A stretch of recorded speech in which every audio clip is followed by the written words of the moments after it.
Imam Syafi'i dulu dididik Imam Malik begini.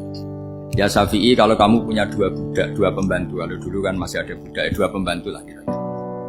Seneng mana, yang cerdas sama yang goblok? Seneng yang cerdas.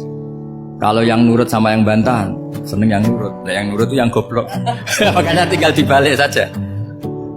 Kamu tak beda ya. Seneng mana punya istri yang cerdas apa yang goblok? Coba jawab. Atau ibu-ibu mbak-mbak ini, seneng mana punya suami yang cerdas atau yang goblok? Kalau cerdas gak bisa diakali, tapi goblok nurut tapi ya kadang sini-sini kan. Nah, itu kan antar manusia. Masalahnya kita menghadapi Allah Subhanahu wa taala yang semua kita pasti bodoh. Kita menghadapi Allah Subhanahu wa taala yang semuanya kita pasti bodoh. Allah jelas ngendikan wa kanal insanu dzaluman. Jauhlah manusia itu banyak dolimnya. Dolim itu sifat mubalaghah. Kalau orang dolim sekali dolim, kalau sering dolum, kalau jahil biasa jahil, kalau banget jahili jahul. Bahasa Arab kan gitu memang. Kalau goblok biasa jahil, goblok banget jahal kan itu. Nah manusia itu kata Allah apa? Doluman, terus banget dolimi, banget bodoh. Jadi manusia itu punya sisi itu, karena manusia itu dolum dan apa jahil. Bahkan al-insanu doluman. Problemnya ini ngadepi Allah yang selalu pinter, yang kita selalu bohong. Misalnya gini, kamu ditanya Allah. Ini contohnya Imam Malik. Ikla hadi sokhro fa inna tahtaha dhahaban. Coba bongkahan batu itu kamu angkat, di bawahnya ada emas. Lalu budak yang pinter berlogika, oh disuruh buka itu karena ada emas toh. Berlogika. Kalau budak yang goblok enggak, ya disuruh ya diangkat saja. Ada emas apa enggak karena perintah ya diangkat. Yang satu nurut karena perintah, yang satu nurut karena ada emas, ada sesuatu. Logikanya suatu saat Tuhan tuh hanya bilang gini dok, ikla hadis sokro, batu itu angkat. Yang nurut yang goblok permanen tadi kan langsung angkat. Yang pinter, ini ada apa lagi Gusti kok harus diangkat? Ya gak ada apa-apa, nyuruh saja kata Allah gitu. Oh ada bisa, sesuatu harus ada alasannya. Itu kira-kira mangkel loh Pak?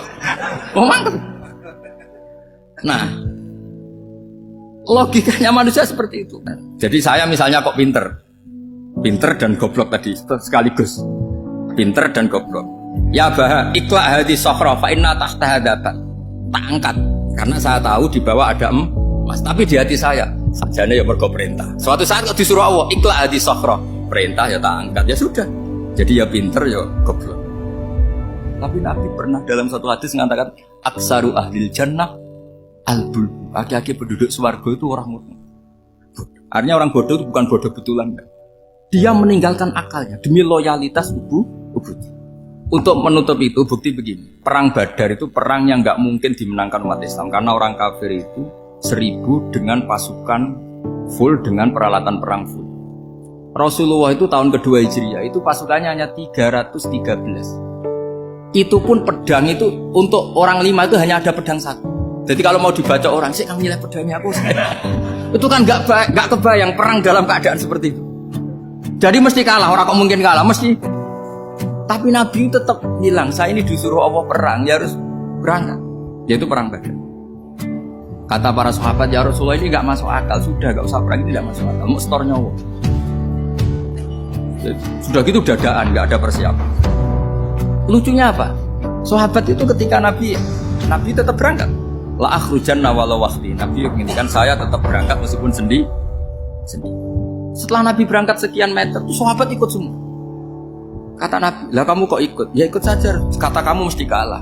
Ya anggap saja setor nyawa. Demi loyalitas pada jenengan. Itu makanya nggak ada periode sebaik periode sahabat. Tapi yang gerutunya jalan.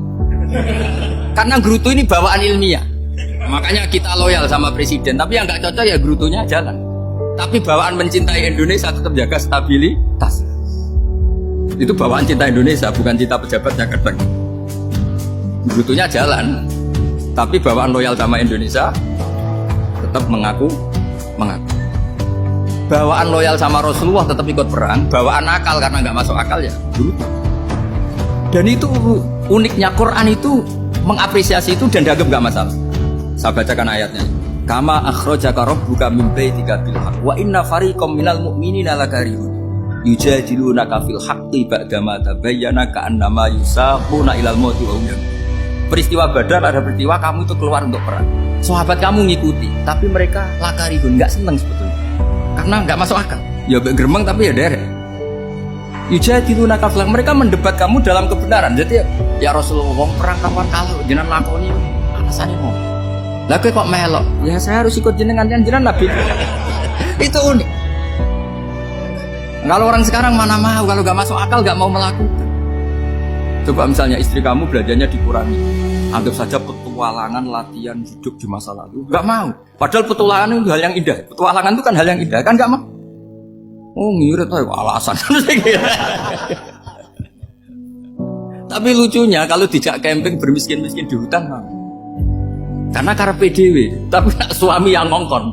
Ayolah seminggu ini kita model miskin, anggap aja petualangan masa lalu. Enggak mah. Karena pinter, apa? Coba kalau bodoh. Ya ngono ya apa-apa, Mas. Tapi resiko anak bodoh pas kamu sakit ya dibiarin.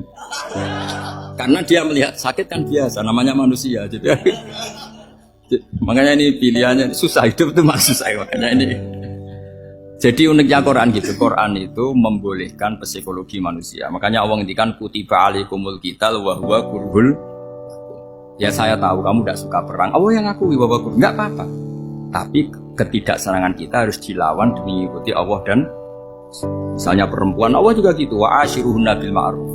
Gauli istri kamu muamalah secara baik. Kata Allah fa in karihtumuhunna fa asa an takrahu syai'a wa ja'alallahu fi khairan katsira. Mungkin ada watak yang kamu tidak suka, tapi di situ ada kebaikan. Allah ngaku yang namanya suami mesti ada watak yang nggak suka dari istri. Juga sebaliknya lebih banyak lagi yang suami istri kamu tidak suka watak kamu, juga nggak suka hidung kamu, wajah kamu banyak lah nggak disuka. Tapi demi kestabilan negara suami istri ini, mereka loyal, justru itu bagus. Maka jagalah ilmu, juga jagalah loyalitas. Itu yang perlu saya utarakan. Jadi makanya agama ini dibangun dua. Satu kecerdasan hikmah, yaitu yang al-hukmu yaduru ma'ilati wujudan wa adalan. Tapi juga ada ubudiyah, bahwa agama ini milik Allah. Maka sami'na wa ata'na. Karena begini logikanya, saya ulang lagi masalah batu. Iqla hadis sokhro fa inna tahta hadat. Terus saya angkat, pembantu saya ngangkat. Dia saya gaji atas nama apa? Nurut kan? Atas nama menemukan emas apa atas nama nurut? Nurut, karena emas itu juga penemuan saya, milik saya. Ngangkat batu yang nggak ada emasnya juga atas nama nurut.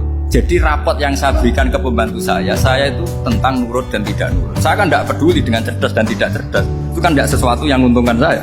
Nah Allah juga gitu. Kecerdasan kamu, pinter kamu itu tidak menguntungkan Allah Subhanahu wa Ta'ala. Karena Allah itu tidak butuh pinter kamu, cerdas kamu. Allah hanya butuh mental ubudiyah kamu.